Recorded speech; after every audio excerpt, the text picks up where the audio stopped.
Picture a 6-year-old walking through a crowded train station alone. No parent in sight, no hand to hold, just a small child navigating turnstiles, escalators, and a maze of adult strangers on the way to school. If you saw this happen where you live, you might reach for your phone to call the police. But in Japan, this scene is so unremarkable that nobody looks up. It happens every single morning, in nearly every city, and it has for generations. And here's the twist that makes this worth understanding. The children who grow up walking to school alone tend to show lower anxiety levels, stronger emotional regulation, and a quieter, steadier nervous system than children raised under constant supervision. That single detail challenges almost everything modern parenting culture assumes about safety, and today we're going to unpack why. Let's start with what's actually happening biologically when a small child navigates the world without an adult hovering nearby. From the moment a child is born, their nervous system is constantly scanning the environment for threat. This is not a character flaw or a sign of anxiety, it's simply how mammals are wired. In a securely attached, well-supported child, that threat detection system gradually learns to calibrate itself to distinguish between a genuinely dangerous situation and an unfamiliar but manageable one. The way it learns this distinction is through direct experience. A child who has crossed the same street a dozen times, who has waited for the light, who has misjudged a puddle or gotten momentarily turned around and found their way again, is building something researchers call a cognitive map, a mental model of the world that says, I have handled ambiguity before, and I can handle it again. Now compare that to a child who is escorted everywhere, whose environment is pre-scanned for danger by a hovering adult before the child even has the chance to notice it themselves. That child's nervous system never gets the rehearsal.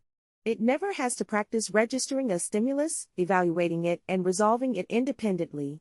Instead, the child learns a different lesson, one that's much harder to unlearn later, and that lesson is, I am not equipped to handle this, someone else must handle it for me. That belief doesn't stay confined to street crossings. It tends to generalize. It shows up later as difficulty making decisions, discomfort with uncertainty, and a baseline hum of anxiety that many people carry into adulthood without ever tracing it back to its origin. This is where Japan offers such a striking natural experiment. The custom of children commuting alone, known informally around the world after being featured on the show Old Enough, isn't some fringe practice embraced by a handful of adventurous parents.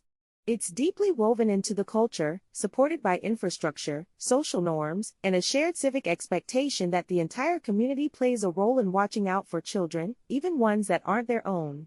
Shopkeepers keep an eye on the sidewalk. Crossing guards know the neighborhood kids by name. Older children look out for younger ones on the same route. The child is alone, but they are not unsupported, they're simply supported by a diffuse network rather than a single hovering adult. This distinction matters enormously, because independence without any safety net isn't the goal here, and it's not what's actually happening in Japan. What's happening is something psychologists call scaffolded autonomy, where a child is given real responsibility and real independence, but within a system quietly engineered to catch them if something goes wrong. The child doesn't know the system is there in the same visible way a parent's hand would be. And that's precisely the point. Because the child experiences the walk as something they did themselves, their brain encodes it as personal competence rather than borrowed safety. If a parent walks beside them the entire way, the implicit message, even if never spoken aloud, is that the child needed the parent in order to succeed. If the child walks alone and arrives safely, the message becomes, I did this. This gets at something important about how confidence is actually built in the developing brain, and it's very different from how many of us assume confidence works. We tend to think confidence comes from being told we're capable, from praise, from reassurance. But the nervous system doesn't fully believe words the way it believes lived experience. You can tell a child 1,000 times that they're brave and capable, and it will do less for their internal sense of self than a single morning of successfully navigating something slightly outside their comfort zone on their own. Psychologists sometimes describe this as self-efficacy, a term coined by Albert Bandura, referring to a person's belief in their own capacity to execute the actions required to manage a given situation. Crucially, self-efficacy isn't built through comfort. It's built through manageable difficulty, successfully resolved. This is where the concept of hyper-vigilance becomes relevant, because it helps explain what's happening in cultures where supervision has become the default setting of childhood. Hyper-vigilance is a nervous system state, originally understood in the context of trauma, where a person remains in a constant low-grade state of alertness, scanning for danger even in objectively safe environments. It's exhausting, and over time it can become the resting state of the nervous system rather than a temporary response to an actual threat. Now, most children raised under close supervision haven't experienced trauma in the clinical sense. But there's a subtler mechanism at play. When a child is closely and constantly monitored, they often absorb, without anyone intending it, the underlying anxiety of the adult doing the monitoring.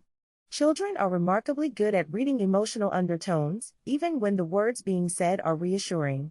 If a parent's body language, tone, and behavior communicate constant low-level alertness to danger, the child's nervous system tends to mirror that state, even if the child themselves has never encountered anything actually dangerous. This creates an unusual paradox. The very supervision intended to keep a child calm and safe can, over time, function as a kind of anxiety transmission mechanism. The child doesn't learn the world is dangerous because something bad happened to them. They learn it because the adults around them behave as though it might, constantly, in ways too subtle to name but too consistent to ignore. So what does Japan's cultural model do differently, structurally speaking? Part of it comes down to a broader philosophy around collective responsibility, sometimes discussed under concepts like amae, a term describing a kind of presumed, mutual social trust and interdependence, and also reflected in ideas around shared community obligation. In many Japanese neighborhoods, there's a cultural assumption that the community as a whole holds some responsibility for its children, not just the individual family. This distributes the burden of vigilance across many eyes rather than concentrating it entirely in two exhausted parents.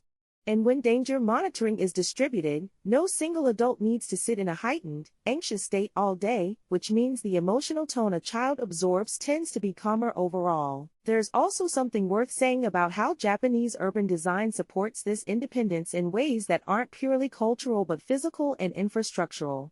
Low crime rates certainly play a role, and it would be dishonest to pretend context doesn't matter here. But equally important is the deliberate design of walkable neighborhoods, slow traffic near schools, extensive public transit that doesn't require navigating high-speed roads, and a general built environment that treats children as legitimate users of public space rather than incidental ones who need to be shielded from it. In other words, autonomy isn't just handed to children abstractly, it's built into the physical world they move through. Now, it would be easy to hear all of this and think the takeaway is simply, let your child wander alone in a busy city and their anxiety will improve. That's not quite right, and it misses the deeper psychological principle at work. The real mechanism here isn't the specific act of walking to school. It's the broader pattern of being given developmentally appropriate independence, repeatedly, in small manageable increments, in a way that allows the nervous system to practice self-regulation rather than outsourcing it. This can look different depending on the environment a child grows up in. It might be walking to a mailbox alone. It might be being allowed to order food at a counter without a parent speaking for them. It might be navigating a disagreement with a sibling without an adult immediately stepping in to referee. The underlying psychological ingredient is the same in every case. The child is given a slightly uncomfortable task, within their actual capability, and allowed to resolve it themselves. There's a term researchers sometimes use here, the zone of proximal development, originally articulated by psychologist Vygotsky, referring to the space between what a child can do alone and what they can only do with help. Growth happens specifically in that zone, not in the comfortable territory of full independence and not in the territory of full dependence either. A child walking a familiar, relatively safe route to school sits precisely inside that zone. It's slightly hard. It's not impossible. And crucially, it's within a margin where failure, if it happens, is recoverable, a wrong turn, a moment of confusion, a need to ask a stranger for directions. These small manageable failures turn out to be just as important as the successes, because they teach the nervous system something success alone cannot, that difficulty is survivable, that a problem can be worked through rather than needing to be avoided altogether. This is really the heart of why supervised childhoods, when supervision becomes constant and total rather than situational, can inadvertently produce more anxious adults rather than more secure ones. Anxiety, at its core, is often the nervous system's response to perceived helplessness in the face of uncertainty. If a person, from early childhood onward, was rarely given the chance to resolve uncertainty on their own, adulthood, which is fundamentally uncertain and unsupervised, can feel disproportionately threatening. The world hasn't gotten more dangerous. But the nervous system never got the practice reps needed to feel equipped for it. What Japan's walking to school culture ultimately demonstrates isn't that one parenting philosophy is right and another is wrong. It's a case study in how psychological resilience is quietly built, moment by moment, through small doses of manageable independence rather than through any single dramatic intervention. Confidence, as it turns out, isn't something you can hand a child directly. It has to be earned through lived experience, one solved problem at a time, one street corner successfully crossed, one small navigation of the unfamiliar completed without anyone stepping in to solve it for them. And maybe that's the quiet lesson underneath all of this. Sometimes the most protective thing we can offer a developing mind isn't more shielding. It's the well-calibrated absence of it.